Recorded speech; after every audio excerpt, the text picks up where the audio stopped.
Hey, Roy here on my channel Roy Reads Anything, and this is a probably quick unboxing video. And the book I'm going to be unboxing, it's a fancy new edition of a book I've had since 1975, and I don't normally buy fancy editions of books just for the having the the extra bells and whistles, but I made an exception for this because to me it's a very meaningful book, that being Doc Savage, His Apocalyptic Life by Philip Jose Farmer. So this is the edition I bought back in the day from a spinner rack in a newsagent's shop. It's got a variety of subtitles. So Doc Savage, His Apocalyptic Life, as the Archangel of Technopolis and Exotica, as the golden-eyed hero of 181 super sagas, as the Bronze Knight of the Running Board, including his final battle against the forces of hell itself.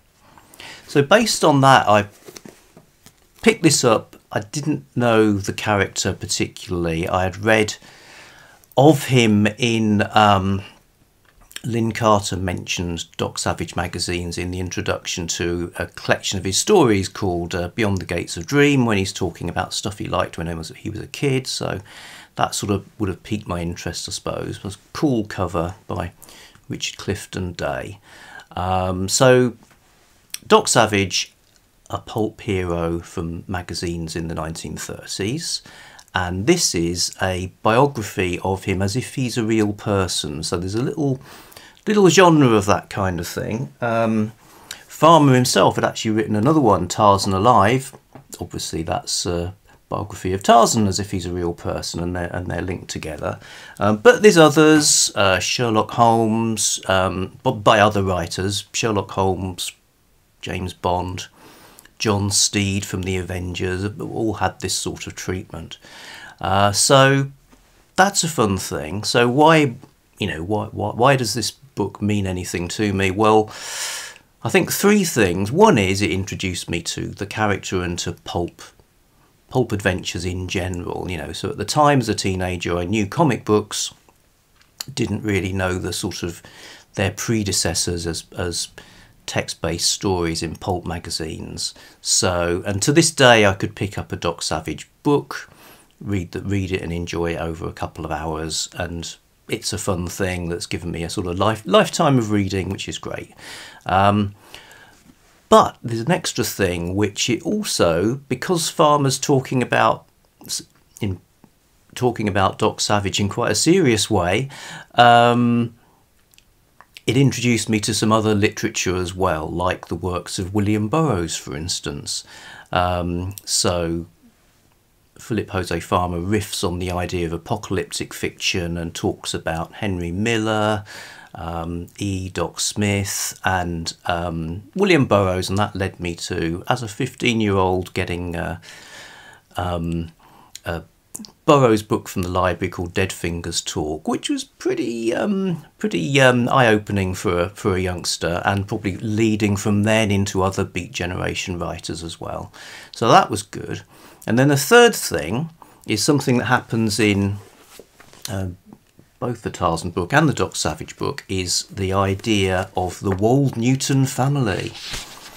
So a sort of science fictional piece of metafiction, the idea that lots and lots of fictional characters are blood relations, that is one thing, and that the genetics of this family tree that includes lots and lots of adventure characters, detectives, but also characters from, say, Jane Austen, George Bernard Shaw, James Joyce, that all of these are influenced by the effects of a meteorite that crashed in real life in Wold Newton in England in the 1700s. So the radiation from that meteorite irradiated the occupants of a passing carriage, so it created this influence on this interconnected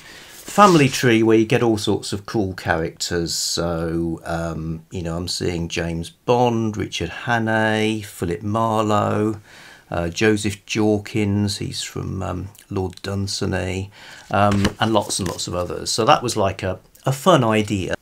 That idea has been carried on in various ways. So books like this, Myths of the Modern Age, edited by Winscott Eckert, has other sort of essays bringing in other characters like Modesty Blaze on the cover, because it's not just men. And also some writers have used the conceit of the Wold Newton family as the basis for their fiction, or a sort of framework. So J.T. Edson, for instance, the incredibly prolific writer of westerns, relates his work to Wold Newton, and his Jungle series about a character called Bunduki explicitly uses the family tree and the way it resolves an anomaly in the Edgar Rice Burroughs story to create his own descendants of Tarzan, who have in 4 books, which are quite good. So there's lots of fun there. I like the biography of the hero as if they're a real person. The idea is that they allow a biographer to create these obviously fictionalized stories about them as a way of sort of concealing the fact that they actually are real. So the stories, if the stories have some exaggerations and anomalies, and some of them are obviously completely fictionalized, that's all part of the misdirection. Okay, so anyway, yes, so when I read that there was a new fancy edition coming out of this book, I thought I would buy it. That's what's in the book, the box. Here is the box. Here's the knife I'm using to carefully open the box. It'll look well if this is, some yet another microphone stand or something. Okay, so we've reached the layer of the bubble wrap, and one of these little dudes as well. Always handy. Good. Yes. Wrapped without tape. I always like that, because when there's sellotape involved, there's always the danger that the tape will snag on something. Okay, so this is what it is, a hardback with bronze foil cover. In fact, buyer's got a choice of two covers. Looks like I've got a bookmark as well, so already ahead of the game. It's in shrink wrapping, which I'll open even more carefully.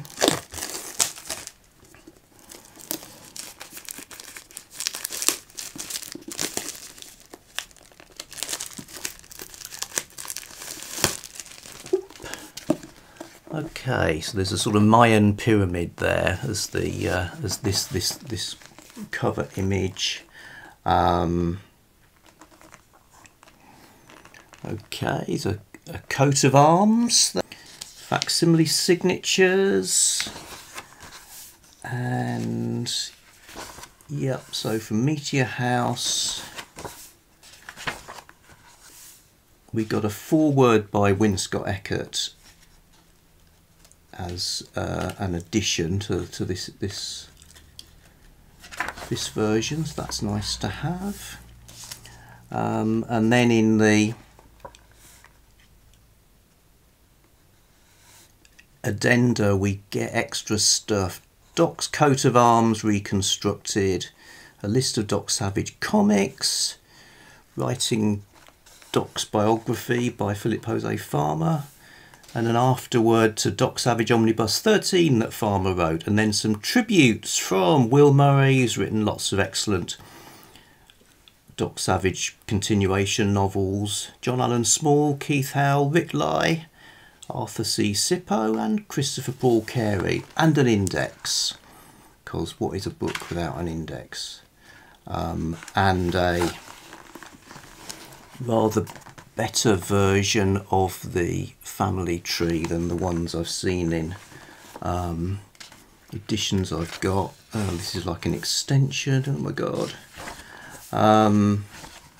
So yes, good stuff. That's my new nice book. I'll enjoy delving into that in the coming weeks, and I'll be back soon with something else.